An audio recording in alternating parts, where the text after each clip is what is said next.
अगर आपको ऐसा लग रहा था कि आप कुछ भी करके पेट्रोल की कीमत बढ़ने के बाद भी ज़िद लगाकर अपने बजट को कंट्रोल कर पाएंगे, तो फिर एक नया झटका आवाम के लिए तैयार है। और वो नया झटका एलपीजी की कीमतों में जो इंक्रीमेंट हुआ है उसकी सूरत में आवाम को लगा है।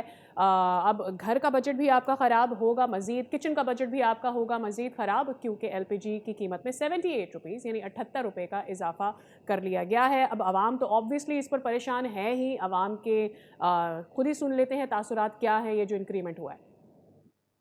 100 ਤੇ 20 ਰੁਪਏ ਕਿਲੋ ਐਲਪੀਜੀ ਇਹ ਰਕਸ਼ੇ ਦੇ ਵਿੱਚ ਸਵੇਰ ਪਵਾਈ ਮੈਂ ਪਹਿਲੇ 3 ਕਿਲੋ ਐਲਪੀਜੀ 1800 ਰੁਪਇਆ ਇਕੱਠਾ ਕਰਨਾ ਫਿਰ ਮਾਲ ਦੀ ਦਿਹਾੜੀ ਇਕੱਠੀ ਕਰਨੀ ਹੈ ਫਿਰ ਆਪਣੇ ਬੱਚਿਆਂ ਦਾ ਪੇਟ ਪਾਲਣਾ ਕਿੱਥੋਂ एकदम 280 से जो है ना 450 बल्कि साइडों पे 480 रुपये किलो भी बिक रही है। और हुकूमत कोई पूछने वाली नहीं भाई ये क्या मसला हो क्या गया है। पेट्रोल भी महंगा है, गैस भी महंगी है, बाल बच्चेदार, घर के अखराजात पूरे नहीं हो रहे। आपसे आप ही मरियम हमारी रिक्वेस्ट है, हम गरीब लोगों पर रहम करें। लोग परेशान हैं तो गवर्नमेंट को चाहिए कि इस पर गौर करे और यह सस्ती करे गैस, ताकि दुकानदारों को भी रिलीफ मिले और आवाम को भी रिलीफ मिले। बस जी यहाँ महंगाई का एक तूफान है। पहले वैसे ही सालन नहीं बन सकता था, अब गैस महंगी करके रईसी कसर गवर्नमेंट ने पूरी कर दी। गरीब आदमी कैसे चूल्हा जलाएगा। 460 रुपए की गैस पवेंदे खने सवारियां लगदे नहीं, सवारियां वो किराया देनी नहीं तरीके के जड़ना सा गैस दे विच ही पूरे दिन खने 300 200 250 इतना बचा के वेंदे खने उनदे नाल साडा घर दा सिस्टम किवें चलसी जी। लोग वैसे ही परेशान हैं, महंगाई का दौर चल रहा है, लोग भूख मर रहे हैं, खाना खाने के लिए परेशान हैं। और यहाँ पेट्रोल बढ़ रहा है, डीजल बढ़ रही है, अभी एलपीजी बढ़ती जा रही है, तो लोग कहाँ जाएं। जो रिक्शा चलाते हैं एलपीजी पे वो उनको उतना किराया नहीं मिलता, वो कहाँ खाएं। ये इस जंग की वजह से पेट्रोल गैस सब महंगा हुआ है, तो अब भी तकरीबन 400 से ऊपर महंगी हो गई। गरीब आदमी किधर जाएगा। हमारी अपील है हुकूमत से, जिस तरह पेट्रोल के ऊपर सब्सिडी दी गई है कि इस तरह गैस पे भी दी जाए ताकि गरीब लोग जो है अपना गुजर बसर कर सके। जैसे कि एलपीजी गैस बहुत महंगी हो गई है, गरीब आदमी का जो है जीना सही नहीं है, महंगाई है इतनी। खुदारा गैस को सहूलत की जाए, कोई गरीब आवाम को सहूलत दी जाए। चले जी, आवाम की परेशानी तो आपने उनकी ज़बानी सुन ही ली है, इस पर ज़रा बात कर लेते हैं इरफान खोकर साहब से भी। आप चेयरमैन हैं LPG distribution and association Pakistan के। अस्सलाम वालेकुम इरफान साहब, ऑब्वियसली लोगों के लिए बड़ी मुश्किल है, ये मुश्किल का वक्त है। एक पेट्रोल प्राइसेस, फिर एलपीजी प्राइसेस, ये प्राइसेस इस तरह से बढ़ गई है। हुकूमत ने आप लोगों से कोई बात की है, क्या होने जा रहा है? और लोग तो कह रहे हैं ये मज़ीद ऊपर जाएगी। जी बहुत शुक्रिया। ये मन माना इजाफा है। हुकूमत ने जो कीमत मुकर्रर की है वो 304 रुपये के लिए मन माना इजाफा है, वो बहुत ताकतवर माफिया है। बात यह है कि इस वक्त हमें सबको इंटरनेशनली हालात को देखते हुए हमें सबको बेहतरी की तरफ सोचना चाहिए, लेकिन चूंकि जो जायज मुनाफा हो रहे हैं, जो माफियाज हैं, वो हुकूमत से भी ताकतवर हैं। या ये समझ लें कि आर्टिकल 29 के तहत तमाम तरह इख्तियार डीसी और एसी के पास है। उनके कराची शहर में खास तौर पे देखें तो वो बत्ता गिरी का रुझान है, वो ऑलरेडी एहलकार जाके बत्ता देते हैं कि क्रैकडाउन सिर्फ दुकानदारों पे किया जाता है। लेकिन बात यह है कि टर्मिनल से जब गैस चलती है तो वहाँ पे चंद लोगों जो एलपीजी मार्केटिंग कंपनी उनको उनकी सप्लाई चेन को अगर मॉनिटर किया जाए तो चीजें बेहतर हो सकती हैं। लेकिन बात यह है कि ताकतवर लोगों को बाहर डालना इनकी बस की बात नहीं है। ये गरीब दुकानदारों पे क्रैकडाउन करना ये बस ये एक रिवाज बन गया। इतने दुकानदार पकड़ पे कर दी। ये बिला जवाज मुनाफाखोरी जो हो रही है, अरबों रुपए की रोजाना हो रही है। आप देखें कि जब फरवरी का रेट था 226 रुपए, उस वक्त 400 से ऊपर भी, अभी 500 से ऊपर बिक्री। इन अदारों को होश के नाक लेने चाहिए। आर्टिकल 29 के तहत ख्याल प्रोग्राम ने इनको फरवरी 2027 तक इनके पास इख्तियार हैं। वे प्लांटों पर जा सकते हैं, ये पोर्टल्स को चेक कर सकते हैं, हर चीज को।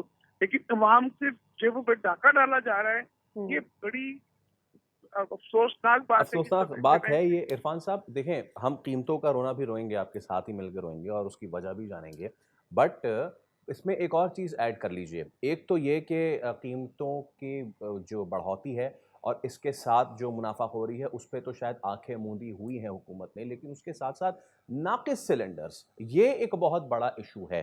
ایک تو آپ پرائز بڑھا رہے ہیں، سلنڈر کی کیا فٹنس ہے وہ کوئی چیک ہوتی بھی ہے یا نہیں ہوتی ہے؟ یعنی کہ مرے کو 100 درے والی بات ہے نا۔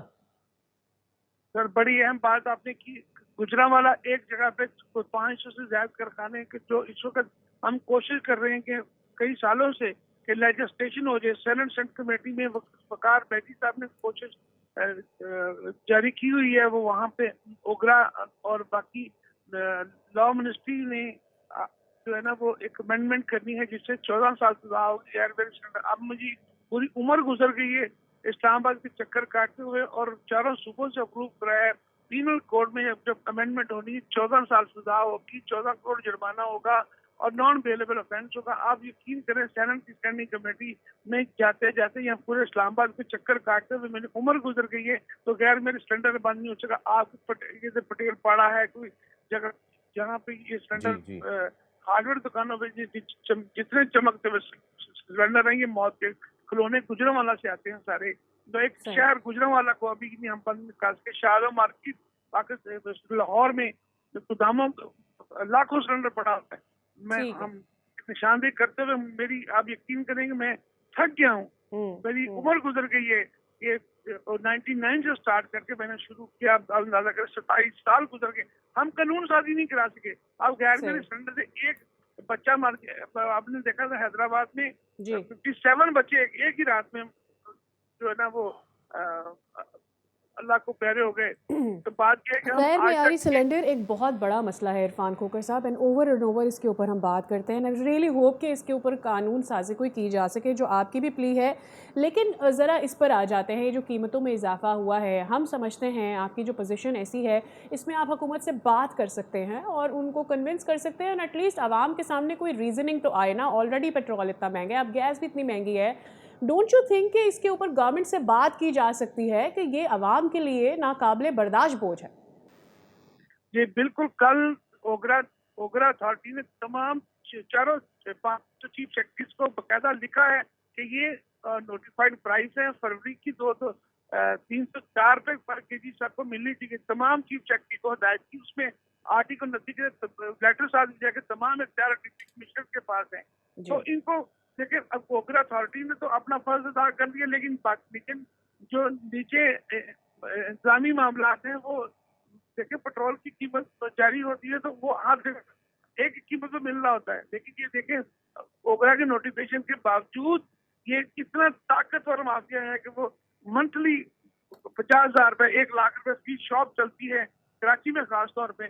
یہ کسی اور جگہ بھی دیکھی بات کی ہے کہ کوئی پکڑا نہیں گیا ابھی تک، کسی طاقتور بندے کے خلاف کوئی کارروائی ہو تو مجھے بتا دیں۔ سر جب آپ بات کرتے ہیں طاقتور بندے کی تو کوئی نام ہے ذہن میں؟ کون ہے وہ؟ جی بالکل، رینکس میں ہے، بیوروکریسی میں کون ہے؟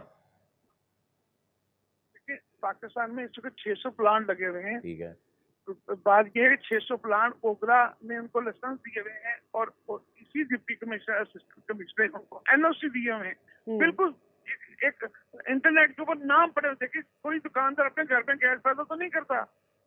میں بڑے واضح الفاظ میں کہہ رہا ہوں اس کے تعلق سے کہ کوئی دکاندار اپنے گھر میں گیس پیدا نہیں کرتا۔ ٹھیک ہے عرفان صاحب، آپ کا یہ کہنا ہے کہ یہ جو جب تک یہ بڑی مچھلیوں پہ ہاتھ نہیں ڈالا جائے گا یا چھوٹے دکانداروں کے خلاف کارروائی سے فرق شاید پڑے، لانگ ٹرم سولوشن نہیں ہے۔ بہت شکریہ عرفان کھوکھر صاحب۔